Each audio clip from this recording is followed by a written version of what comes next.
Welcome to வின்சிஸ் kitchen. இன்றைக்கி நம்ம இந்த வீடியோவில் என்ன பார்க்க போகிறோம் அப்படின்னா, பூந்தி எப்படி பண்ணலாம் அப்படின்னு பார்க்கலாம். ஒரு கப்பு கடலை மாவு எடுத்துக்கிறேன். ஒரு பிஞ்ச் அளவு பேக்கிங் சோடா போட்டிருக்கேன். இது கூடவே கொஞ்சமாக ஃபுட் கலர் ஆட் பண்ணிக்கிறேன். இப்போ இது எல்லாத்தையும் நல்லா கொஞ்சம் மிக்ஸ் பண்ணி விட்டுக்கலாம். தண்ணி விட்டுக்கலாம். தோசை மாவு மாதிரி நல்லா மிக்ஸ் பண்ணிக்கோங்க. இப்போ கட்டி இல்லாமல் இதை நல்லா மிக்ஸ் பண்ணியாச்சு. இது அப்படி இருக்கட்டும். இப்போ அடுத்து நம்ம பாகு காய்ச்சிக்கலாம். ஒரு கப் மாவுக்கு ஒரு கப் சீனி எடுத்துக்கலாம். இதுக்கு கூடவே நம்ம ஒரு கப் தண்ணி விட்டுக்கலாம். இப்போ அடுப்பை ஆன் பண்ணிக்கலாம். இந்த சீனி நல்லா கரையிட்டு இது கம்பி பதம் மாதிரி வரணும். பாருங்கள், ஒரு கம்பி பதம் கம்பி மாதிரி இருக்குதா. இதில் அடுப்பை நம்ம ஆஃப் பண்ணிடலாம். அடுத்து நம்ம அந்த பூந்தியை பொரித்து எடுத்துருக்கலாம். இப்போ ஒரு பேன் எடுத்து வச்சுக்கோங்க.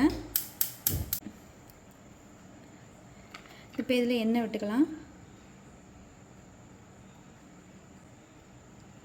சூடாகட்டு. இப்போ எண்ணெய் சூடாகிடுச்சு.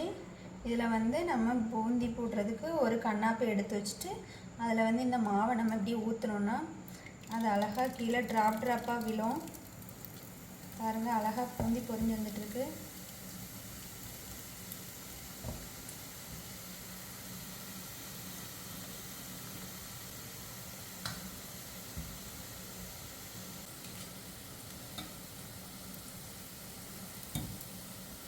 இப்போ நம்ம இதை எடுத்து அப்படியே சுகர் சிரப்பில் போட்டுடலாம். பாருங்கள், பூந்தி என்ன அழகாக வந்திருக்குன்னு.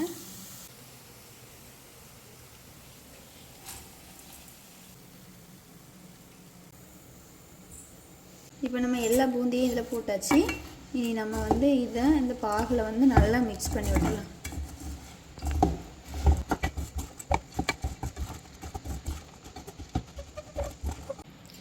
இப்போ இது எல்லா இடத்துலையும் நல்லா மிக்ஸ் பண்ணியாச்சு. இது இந்த பாகில் ஊறட்டு. இப்போ ஒரு பேன் எடுத்து வச்சு இந்த பேன் சூடானது இதில் கொஞ்சம் நெய் விட்டுக்கலாம். லைட்டாக அதை ரோஸ்ட் பண்ணுறதுக்கு. அது கூடவே கொஞ்சம் முந்திரி போட்டுக்கலாம். கூடவே கொஞ்சம் கிஸ்மிஸ் பழம், கூட 4 கிராம்பு போட்டுக்கிறேன். இதை போட்டு நல்லா கொஞ்சம் ஃப்ரை பண்ணி எடுத்துக்கலாம். இப்போ இது ரெடி ஆகிடுச்சு. ஆஃப் பண்ணிக்கலாம். பூந்தியில் கொஞ்சமாக ஏலக்காய் தூள் போட்டுக்கலாம். நம்ம இப்போது ரோஸ்ட் பண்ணி வச்சுருக்க முந்திரி கிஸ்மிஸை தட்டிடலாம். பாருங்கள், சூப்பரான பூந்தி ரெடி ஆகிடுச்சு. இதை நம்ம இப்படி மிக்ஸ் பண்ணி விட்டுக்கலாம். இதை நீங்கள் வீட்டிலையும் ட்ரை பண்ணி பாருங்கள். இது போன்ற வீடியோஸுக்கு நம்ம சேனலை சப்ஸ்கிரைப் பண்ணுங்கள். தேங்க்யூ.